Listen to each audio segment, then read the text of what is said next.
Saudara-saudari yang terkasih dalam Tuhan kita Yesus Kristus. Hari ini kita bersama-sama merayakan Hari Raya Tubuh dan Darah Kristus. Kalau saya ingat tentang tubuh dan darah Kristus, saya jadi ingat perjalanan hidup saya.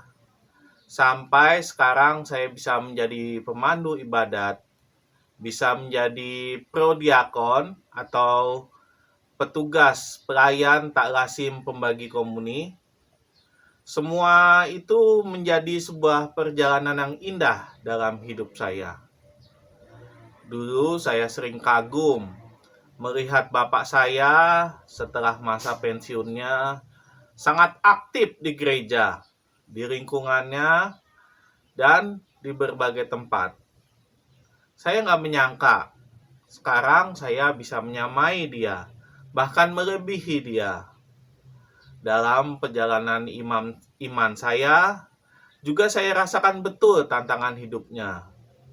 Namun semua tantangan, naik turunnya perjalanan iman saya membuat iman saya menjadi lebih kuat setiap harinya. Nah, yang lebih mengagetkan dan lebih membagongkan adalah saat saya didatangi Kak Ijut, pemandu ibadat senior saya, untuk ikut pertemuan pelatihan pemimpin umat di paroki. Saya yang waktu itu masih awam, biasa-biasa saja, yang kadang beleng-beleng juga ke gerejanya, ternyata ditunjuk untuk ikut pelatihan itu. Awalnya sih saya ragu, tapi ya sudahlah, saya coba saja.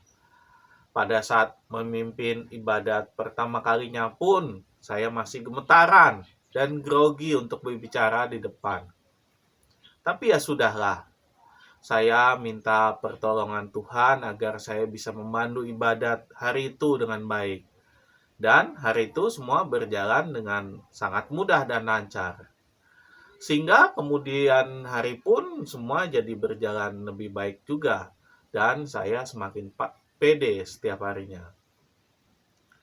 Begitupun saat ada pelatihan pembagi komuni atau prodiakon. Rasa-rasa kok kayaknya saya nggak pantas ya untuk membagi komuni dibandingkan Kak Ijut dan Om Guntur yang lebih senior daripada saya. Saya ini paling muda, mungkin yang paling banyak dosanya.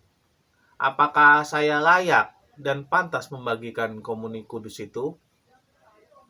Nah, waktu di pelatihan itulah pastor paroki kami, Crispinus, meyakinkan kami. Bukan kami yang memantaskan diri untuk membagikan komuni itu, tapi Tuhan sendirilah yang memantaskan kami untuk membagikan tubuh Kristus itu sendiri. Lalu saya jadi teringat akan ayat-ayat kitab suci. Bukanlah aku yang memilihmu, melainkan engkaulah yang memilihku. Semua itu juga karena kuasa Tuhan, sehingga saya bisa dipilih menjadi pelayan dalam membagikan tubuh Kristus sendiri. Saudara-saudari yang terkasih, untuk dapat hidup di dunia, kita membutuhkan makanan agar tidak kelaparan dan mati. Hanya saja, kadang orang memberi makanan untuk tubuh fisiknya saja, tanpa memberi makanan untuk jiwanya, berupa makanan rohani. Bila diibaratkan doa, membaca kitab suci, rosario, sembahyang, siara, dan perbuatan rohani lainnya hanya sebagai kue atau cemilan pelengkap. Sedangkan ekaristi atau penerimaan hosti adalah makanan yang mengenyangkan untuk jiwa kita. Berilah makan pada jiwa ini.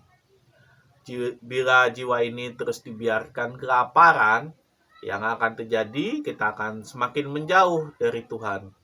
Perbuatan jahat, maksiat, dan lain-lain. Dan efek yang paling fatal dari kelaparan adalah berpindah agama. Bapak, Ibu, saudara-saudari terkasih, ada ungkapan atau istilah yang menyatakan bahwa kita akan tahu rasanya mencintai bila kita sudah merasakan kehilangan.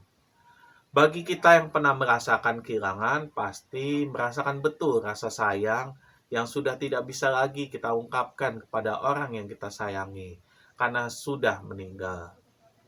Mungkin dulu semasa hidup kita acuh kepada mereka, tapi setelah kehilangan rasanya seperti sebagian dari hidup kita terasa hilang begitu saja. Begitupun yang kita rasakan beberapa tahun lalu saat wabah pandemi melanda bangsa Indonesia, bahkan dunia. Kita tidak bisa merayakan Ekaristi Kudus di gereja. Kita hanya bisa merayakan misa online di rumah. Tentu ada kerinduan bagi kita untuk menyambut tubuh dan darah Kristus. Padahal dulu sebelum ada pandemi, kita merayakan Ekaristi itu ya biasa saja, seperti suatu rutinitas yang mesti kita rayakan dan kita lakukan setiap minggunya. Dan orang jadi lebih menghargai Ekaristi setelah pandemi itu berakhir.